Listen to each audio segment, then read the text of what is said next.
start at the bottom and work up. I'm not an archaeologist, so I'm interested in imaging from a completely different background, astronomy, looking up rather than down, and that means I've started working with the Kent Archaeological Society on things they were already doing earlier this year and looking at how I might do some imaging that might be useful to them, offering them the things that they could comment on and then tell me what was useful and what wasn't. And hopefully, at the end of this, somebody will tell me what I'm doing is rubbish and I'll be doing something entirely different, and that will be useful as well. So, let's move to the positives. Locations, London top left, Kent bottom right. The general area we're looking at is south of the Thames estuary, on an area south of Faversham, push the right button. So south of Faversham is an area near Baggot near Showbiz. Faversham's interesting. It's the kind of place where the Sea Scouts parked as a 13th century customs post. The oldest occupied house is 1098 and so on. Lots of medieval street with flying freeholds. Watling Street runs down there if you want something slightly older. But down underneath here, this site has got some Neolithic aspects going back 5,000 years around a little valley that runs. The valley runs from here going north, and around the edge of the valley are a number of sites that have been identified. With use going back, I'd say, about 3000 BCE, but some of them in use for a couple of thousand years after that. So I was interested, I'd say, mainly in the imaging side. And so, little teeny tiny drone. Nice thing is you can fly over and near people without any special permissions, which means it could service the needs of the big director who wanted to go in and have a view of something on a particular day, float throughs and above, couldn't be done by handheld camera. So these things they are nice in a way. Their problem is, of course, they don't like rain, and wind tends to blur them about a bit, which destabilises some of the data gathering. Software, I was interested in essentially how to process data from mosaics of images or overlapping images. So things like drone link make flight plans because you don't get it coming with small drones from DJI.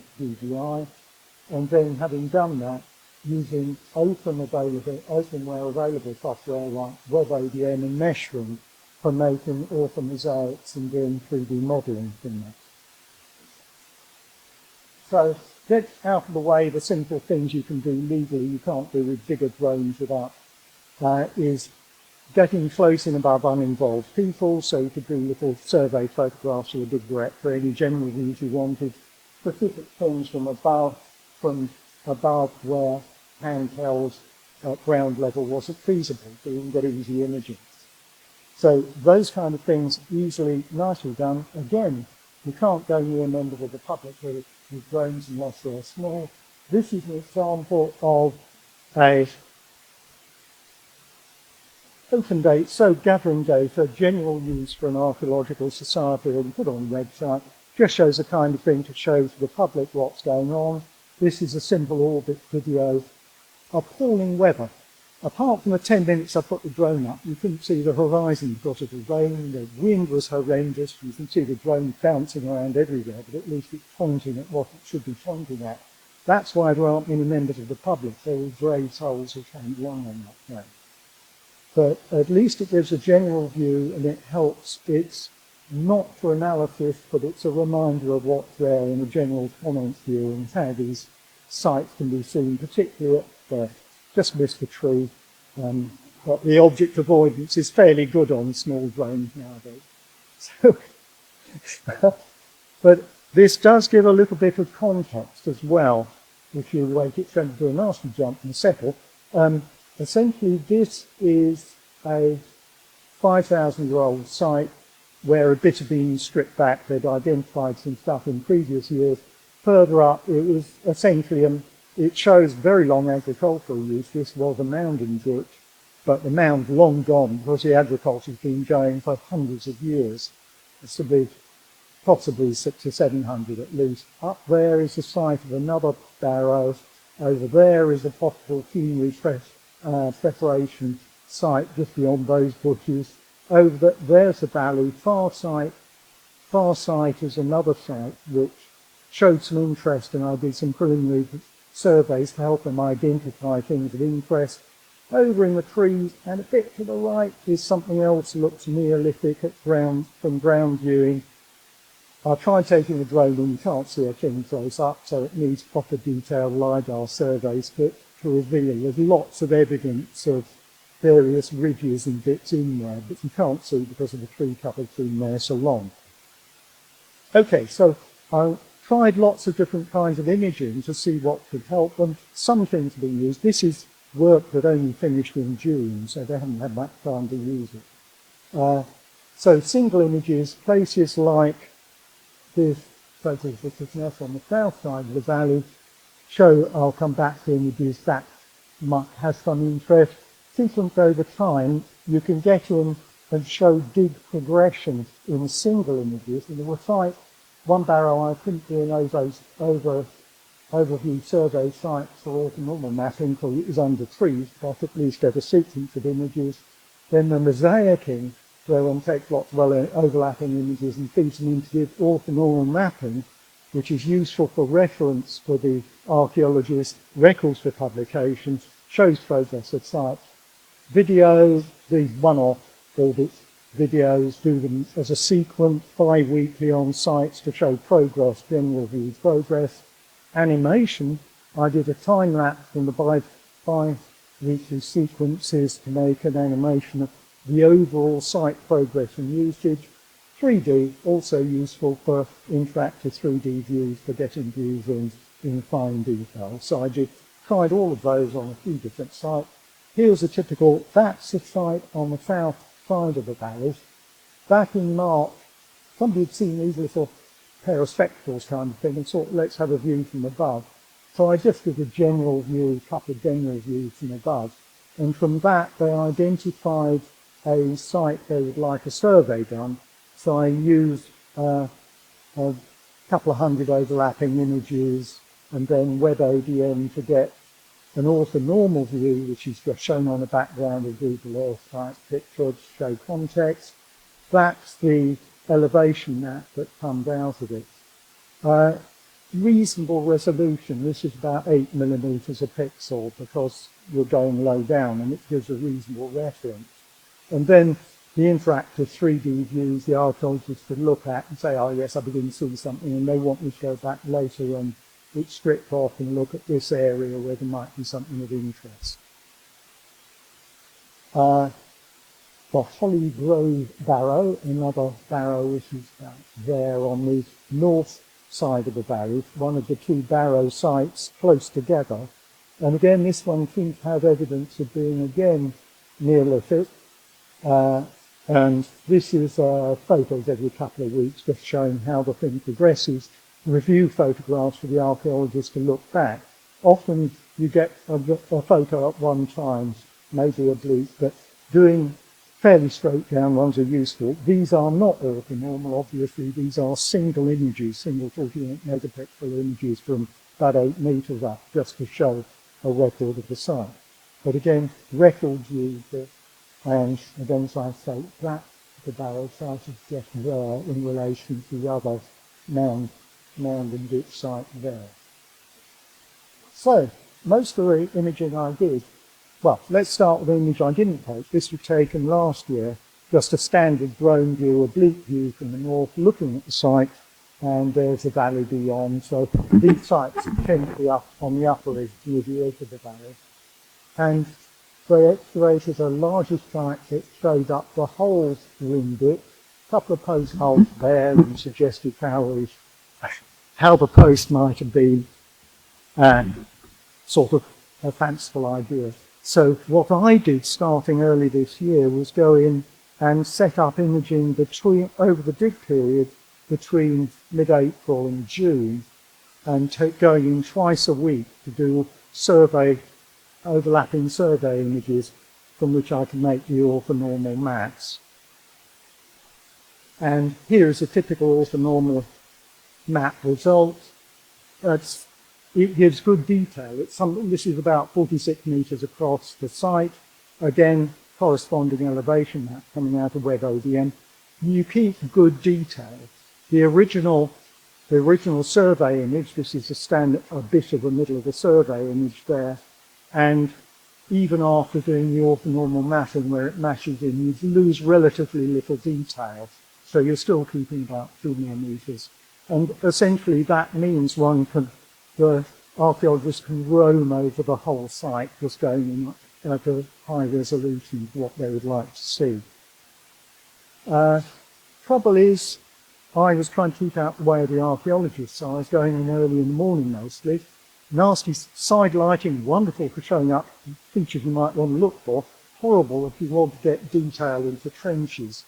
In particular, the dynamic range of the camera meant that the bottom of pits was in dark shadow.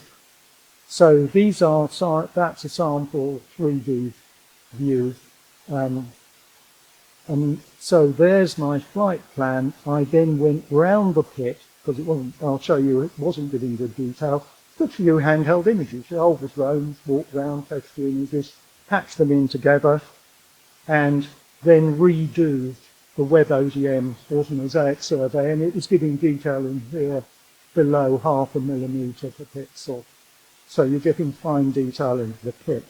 So to compare that then, this is a 3D view from the survey with no extra images, and essentially early morning, sunshine's essentially coming in from the top, and because of the shadow you get a lack of dynamic range, and the surface is missing in lots of places. And you can see in this in the view from below.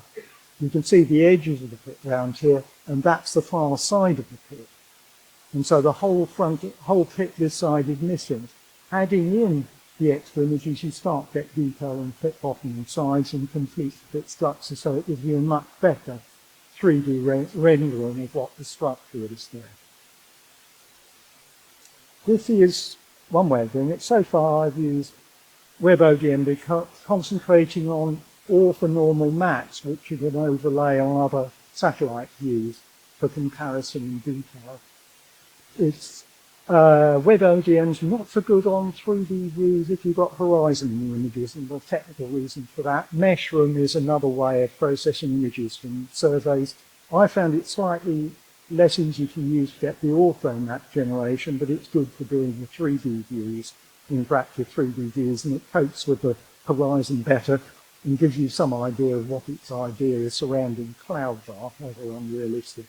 So essentially I used hyperlapse, essentially taking a sequence of images that can be knitted together to make an orbit video, say if you do it in the circle, but you can keep the individual images. And I did that at a number of different heights, 4, 9, 16, 25 meters. Now a 16 and 25 meter sets didn't include horizon, so I could run them through WebODM. And for the whole set, I ran it through Meshroom. And you get your interactive 3D views in both cases. There's interactive 3D view sample coming out of WebODM using only the two higher things with no horizon points.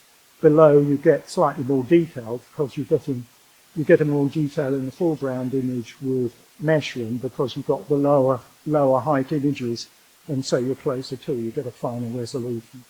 But they're both giving reasonably interactive images in for those cases. I'm probably missing out loads of stuff from not looking at my notes, but essentially this is covered. So lastly, this site, these kind of images are all about things done in the moment almost. It takes a minute or so to take the images for making these kind of surveys. It takes about 5-7 minutes to take a set of overlapping images to generate an orthonormal map. These are but flashes in the pan if you're talking about even the length of the dig going on for a couple of months, let alone the age of the site.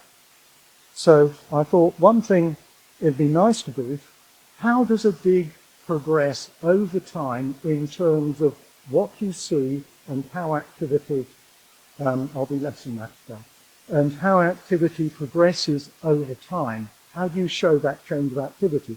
So I simply took my 17 orthonormal maps generated at 2 a week and interpolated, and again you can see there's the site, that the actual site being worked is the green outline over the original site that was excavated in the previous year. So we're just looking at that site, and essentially all you do is interpolate a load of frames by taking fractions of the image between each one in the right way, make a load of intermediate images, cut them together, and you get a little animation, which is quite fun in its way. However, the lighting varies, cloud cover varies, sunny varies. So although it doesn't show too much here, if you animate that lot, you get more disturbing effects from light brightness changes between images and lighting changes. And that's very distracting in animation. So the cheap and cheerful way to help with that is to do histogram equalization, where you break the brightness levels up evenly by area and by level over the image. And that helps, but doesn't cure the problem of brightness change between surveys. So what follows is essentially a thing I call Spot the Archaeologist, because on one occasion I couldn't get rid of the dig director and his partner. And so they were somewhere on site, because I had to do it at a different time of day, and they were determined to finish something and I needed to go home, so I had to do the survey while they were still there. So that's how the site started. First day, hadn't even stripped, they'd only top stripped half of it. But if you run the thing, it's not Where's Wally, but Spot the Archaeologist. The thing is on. And it's a very cheap and cheerful way. I haven't even got the overlaps entirely lined up. What it does show, it's a review of where the activity happened over a period of time and what kind of activity it was for the site. So it's a review for use for anybody, archaeologist or anybody else in survey. A quick view of this is what happens to a site over 2 minutes. And I think that it's finished, so I really have to. Now, I would have talked about loads of things. I like cleaning data, analysing data, spotting features. No time to talk about that. So all I can do is say I've tried lots of techniques. Some of my images have been used in talks already so far this summer, and I'll see what else is of use for them.